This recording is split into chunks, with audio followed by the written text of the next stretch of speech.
Salut tout le monde, donc aujourd'hui je reviens avec une vidéo qui je pense est assez attendue, en tout cas pour celles qui sont amatrices et amateurs de séries.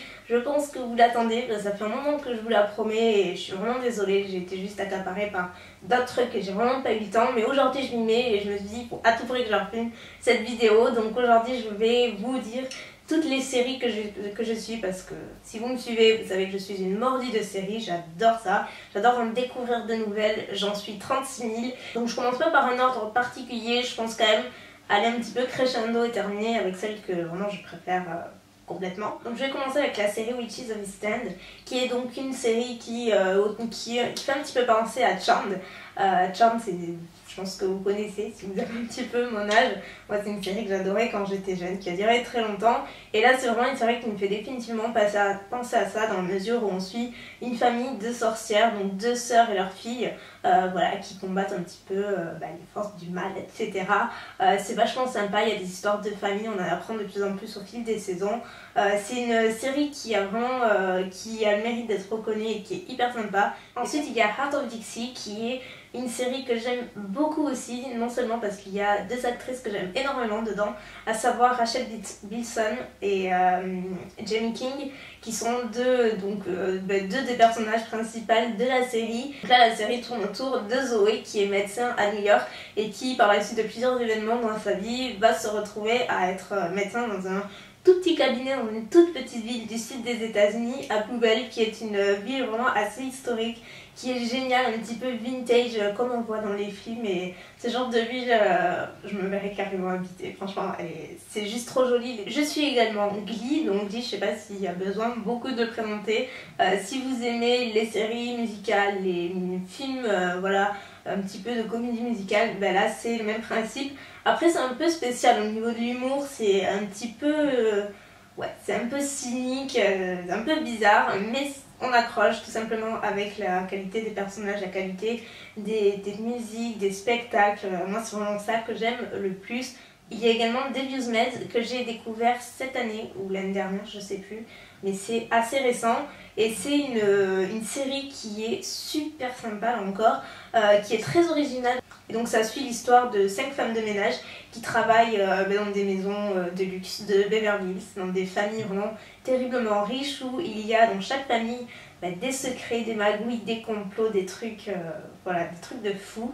Ça commence par une histoire de meurtre, et donc là les femmes de ménage vont se réunir parce qu'elles se connaissent évidemment, elles parlent entre elles, elles sont amies, etc. Elles vont essayer de découvrir ce qui se cache derrière le meurtre, qui l'a fait, pourquoi, quelle maison. C'est hyper addictif et franchement tout se suit et se tient et c'est super. Je suis également The 100, qui est ou les 100.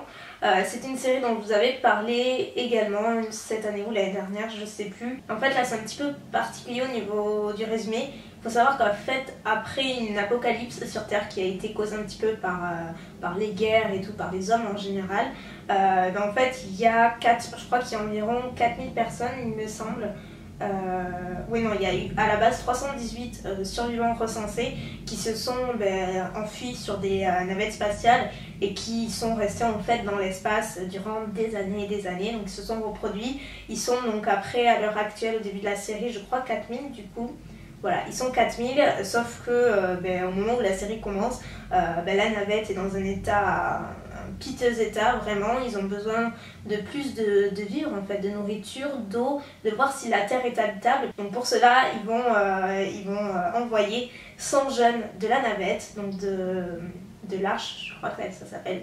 Ils vont les faire descendre sur Terre, et donc ces 100 jeunes vont atterrir et donc ils vont se retrouver sur Terre, et là ils vont se rendre compte que finalement ils ne sont pas tout seuls, qu'il se passe des choses sur Terre. Je suis également The Original, qui est en fait un dérivé de la série Vampire Diaries, et donc là ça suit la vie de Klaus, donc Klaus qui est un des personnages phares des premières saisons de The Vampire Diaries, et donc lui il arrive à Nouvelle-Orléans, qui est un petit peu sa ville en fait, c'est là où il a établi ses quartiers il y a des siècles de ça, et donc il va essayer de reconquérir un petit peu le quartier avec ses vampires, son armée de vampires, et il va se passer des tas de trucs, vous l'imaginez, là encore c'est beaucoup de rebondissements, beaucoup d'action. C'est vraiment très très sympa, c'est comme The Vampire Diaries, on retrouve des personnages de la série également, donc ce qui m'amène aussi à The Vampire Diaries, que je suis bien entendu. C'est pas forcément la série que je préfère de toutes celles que je regarde parce qu'au fil des saisons, je m'en suis un petit peu plus détachée que j'avais d'habitude. Il faut savoir qu'il y a 6 saisons maintenant, donc c'est quand même pas mal. Mais après, c'est une très très bonne série. Si vous aimez les trucs de vampires, ça va vous plaire. Je ne pourrais pas ne pas mentionner The Big Bang Theory, qui est une de mes séries préférées. C'est une série donc de comédie. Pareil, sans prétention, chaque épisode dure 20 minutes, donc c'est relativement court. Mais dedans, vous avez le personnage le plus mythique de toutes les séries que je suive, qui est Sheldon. Et je pense que si vous regardez, vous comprendrez. Mais c'est un gars, mais c'est un personnage mais à mourir de rire. Il est unique en son genre, il a un caractère mais unique quoi, unique de fou. Mais ça m'est arrivé de mourir de rire, d'avoir les larmes aux yeux tellement je riais. Il est excellent et donc ça suit une bande de copains affreusement geeks, sont des scientifiques, donc vraiment très très geeks et gamins dans leur tête. Et donc on suit un petit peu leur frasque, quoi, leur galère à trouver une femme, donc c'est très compliqué. Et puis leur galère de tous les jours, ils sont à mourir de rire. Ils sont hyper intelligents, ils sont un peu débiles aussi sur les bords, donc c'est génial. Je suis également The Fosters, qui est une série que je vous avais présentée cette année aussi, que j'ai découvert cette année et que j'ai adoré. C'est une série plutôt familiale, je dirais, qui est en fait tenue par un couple de lesbiennes qui sont donc l'une est directrice, ou elle a une très bonne place en tout cas dans une école, un collège je crois, et l'autre est policière. Donc en fait elles sont famille d'accueil également. Elles ont accueilli il y a des années de cela 2 jumeaux qu'elles ont fini par adopter. L'une d'elles a également un fils biologique donc qui vit avec eux.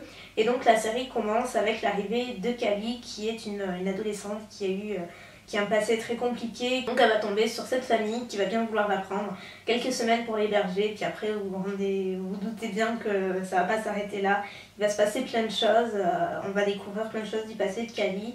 Et après, je sais pas, il y a plein de choses qui se passent dans la série, mais c'est très familial et c'est super. On s'attache vraiment aux personnages, ils sont adorables, tous autant les uns que les autres. Et ensuite Beauty and the Beast, qui est donc la version remasterisée plus moderne de La Belle et la Bête, si on peut dire.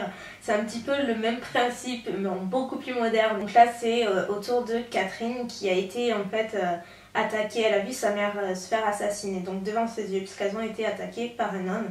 Et Catherine a été sauvée par une créature assez étrange qu'elle a vraiment jamais trop vue. Et puis après, 10 ans se sont écoulés et le hasard fait bien les choses, on va dire, puisqu'elle va suivre la piste d'un homme qui s'appelle Vincent, et en fait que tout le monde croit mort et qui est en fait en vie, qui vit qui vit reclus en fait depuis 10 ans. Elle va essayer de savoir pourquoi. Et en fait il se trouve que c'est l'homme qui lui a sauvé la vie cette fameuse nuit, et que c'est pas un simple humain, qu'il a qu'il y a quelque chose, je vais pas vous dire quoi. Et il faut savoir que Catherine donc bosse à New York mais à la police. Donc voilà, c'est un peu compliqué et du coup on suit pas mal d'affaires policières qui se passent, sur lesquelles elle travaille et qui sont souvent reliées à Vincent. Donc il va essayer de l'aider, vice versa. Il va y avoir une véritable histoire romantique qui est passionnée et passionnante aussi pour la personne qui regarde, parce qu'ils sont vraiment magnifiques tous les deux et ils jouent vraiment très bien. Un petit peu dans le même style, dans la mesure où c'est un petit peu un truc d'action, d'aventure et de crime aussi quelque part. C'est Arrow, et donc ça c'est, je pense, aussi une de mes séries préférées, elle est très très bien placée dans le top. Et donc là c'est l'histoire d'Oliver Queen, qui en fait fait naufrage il y a quelques années de cela avec son père. Donc il n'y a que lui qui a été survivant, et puis après il a été retrouvé, et quand il revient dans sa ville d'origine, Starling City, c'est un autre homme, et en fait la nuit il pourchasse les criminels, sauf que lui, au lieu d'avoir un pistolet, il a des flèches, d'où le nom The Arrow. Et du coup on suit un petit peu le passé de Oliver. On apprend au fil des saisons, c'est très très long, même encore aujourd'hui on commence à apprendre ce qui s'est passé en fait sur sa fameuse île où il est resté des années en fait, et on comprend pourquoi il est devenu comme ça. Et puis après on suit un petit peu des histoires familiales, c'est génial, c'est vraiment une histoire un petit peu de super-héros mais des temps modernes, et qui est très attachant aussi. Étant une grande fan des séries un petit peu médicales et tout, moi j'adore tout ça. à croire que je suis pas restée assez longtemps visiblement. C'est Grey's Anatomy, c'est vraiment une série que je suis depuis une éternité. Il y a je sais pas combien de temps, il y en a 11 je crois, ou 10.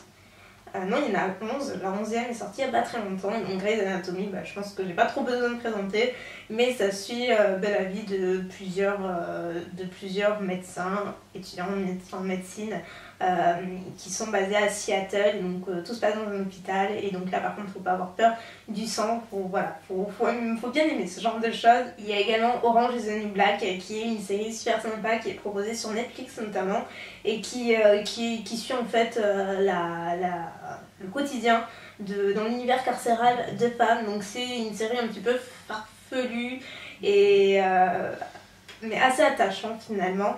Donc on suit principalement Piper qui a été incarcérée pour une histoire où c'est très compliqué en fait. Elle est innocente mais pas si innocente que ça, mais enfin c'est un peu compliqué, mais du coup elle se retrouve dans cette prison donc pour femmes, elle se retrouve avec des personnages super bizarres, farfelus,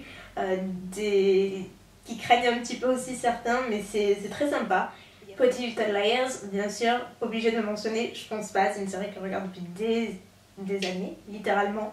Là il y a 5 saisons, et donc je pense que j'ai pas trop besoin de présenter. Là encore, c'est autour de plusieurs adolescents qui essayent d'enquêter sur la disparition de leur amie qui a été soi-disant assassinée, sauf qu'elle n'y croit pas puisqu'elle reçoit des messages de sa part, donc des textos avec sa signature plus ou moins. Donc elles vont essayer d'enquêter et elles vont se retrouver toujours dans des situations vraiment très compliquées, inquiétantes, et elles ne vont jamais lâcher l'affaire. Il y a également The Lottery qui est une série un petit peu de science-fiction. C'est une série que je décrirais comme ça, que je vous ai présentée aussi cette année. L'histoire se passe dans un futur assez proche on va dire, sauf que plus aucune femme ne peut enfanter depuis des années. Par miracle, il y a une scientifique qui va réussir à développer un embryon. Donc de là va s'instaurer une émission entre guillemets organisée par le président qui s'appelle la loterie, et qui va permettre à 100 femmes en fait de porter les embryons qui ont pu être fécondés.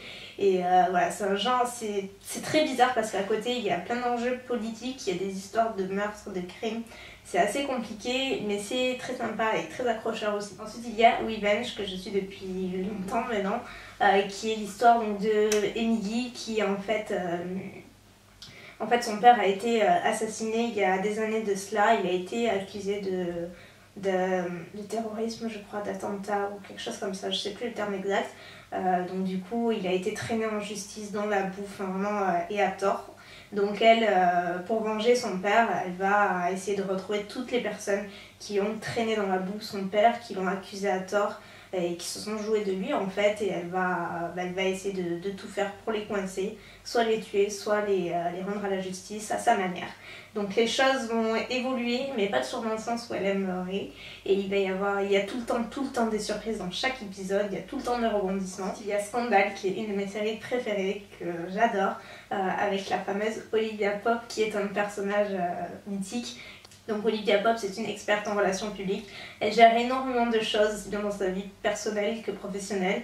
Dans sa vie personnelle, elle entretient, on va dire, une relation avec le président des États-Unis, puisqu'elle s'occupe de son cabinet également. Donc il y a beaucoup de choses qui se passent, et dans sa vie professionnelle, on suit également toutes les affaires qu'elle défend. Ensuite, Nashville, dont je vous ai parlé dans mes favoris également, qui est une série qui tourne autour donc, de deux chanteuses en fait, deux chanteuses de country, donc à Nashville bien sûr, et donc là c'est principalement autour de l'univers musical, donc de la pression que subissent les artistes par leur label, de l'image qu'elles doivent exercer, plus leur vie personnelle bien entendu, et il y a des tas de choses. Et ce que j'aime beaucoup dans cette série, comme je disais dans mes favoris, c'est qu'il y a de vraies prestations musicales interprétées par de vrais artistes et pas seulement des comédiens, et c'est génial. Il faut aimer la country, moi j'adore ça, et du coup c'est une série qui me comble complètement. Ensuite on va passer à mes 3 dernières séries que je regarde, et mes 3 préférées sans doute, donc qui sont... Franchement, les 3 sont plus ou moins sur la même marche, on va dire. Donc la 3e, c'est Wayne, et donc c'est une série qui est incroyable. Et c'est la seule série un petit peu ancienne ou historique, je sais pas trop comment on pourrait l'appeler, que je suis, puisque ça se passe en 1557, donc c'est pas forcément hyper moderne, mais c'est moderne à sa façon, dans la mesure où j'ai jamais vu une série où la qualité des costumes, du maquillage, des coiffures, des bijoux, que ce soit bon, principalement des femmes bien sûr, mais les hommes aussi sont très bien apprêtés et c'est esthétiquement parlant, c'est juste un bijou. Donc là, ça commence avec Marie qui est reine d'Écosse, il me semble, voilà, et qui en fait débarque à la cour de France puisqu'elle a été promise au futur roi de France, Francis. Donc elle entre à la cour de France, elle va faire la connaissance du roi, de la reine, du prince, de son demi-frère, et il va se passer plein de choses, encore une fois des enjeux politiques, sauf que là on parle de roi, de reine, c'est des enjeux qui sont pas les mêmes que les enjeux actuels de nos jours, mais qui sont palpitants. Et il y a de tout, il y a à la fois ce côté un petit peu religieux, spirituel, même sorcier, qui peut avoir, parce qu'il y a des choses très étranges qui se passent dans la série, pas des choses forcément hyper sensées, mais pourquoi pas. Ensuite Game of Thrones, donc là pareil, je pourrais pas la mettre à deuxième ou troisième place. Je veux dire, les trois que je vous dis là, Wayne, Game of Thrones et la prochaine sont mes trois préférés de tous les temps. Game of Thrones, ça m'a beaucoup étonnée parce que moi qui suis la plus trouillarde que je connaisse, vraiment j'ai une trouille pas possible. Je suis pourtant Grey's Anatomy, j'allais vous dire j'ai peur du sang, mais je regarde Grey's Anatomy, mais c'est pas pareil parce que c'est médical et ça me fait pas peur, au contraire ça m'intéresse beaucoup. Mais quand il s'agit de trucs d'horreur, d'épouvante et tout, là c'est même pas la peine, je m'enfuis au bout du monde tellement j'ai peur et je peux pas dormir, mais genre les jours à venir quoi. Vraiment ça me hante ce genre de truc, je peux pas. Et puis je sais pas, j'ai regardé un épisode, pourtant j'ai été effrayée dès le premier épisode, je me suis dit mais qu'est-ce que tu fais? Mais ça m'a tellement attirée quelque part, il y avait tellement ce suspense, j'avais envie de savoir ce qui se passait. Et puis c'est ainsi que j'ai continué jusqu'à dévorer toutes les saisons.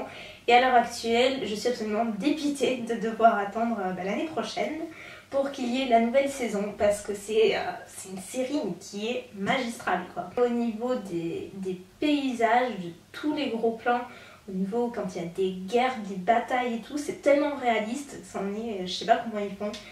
C'est incroyable, on se croirait dedans, et vraiment.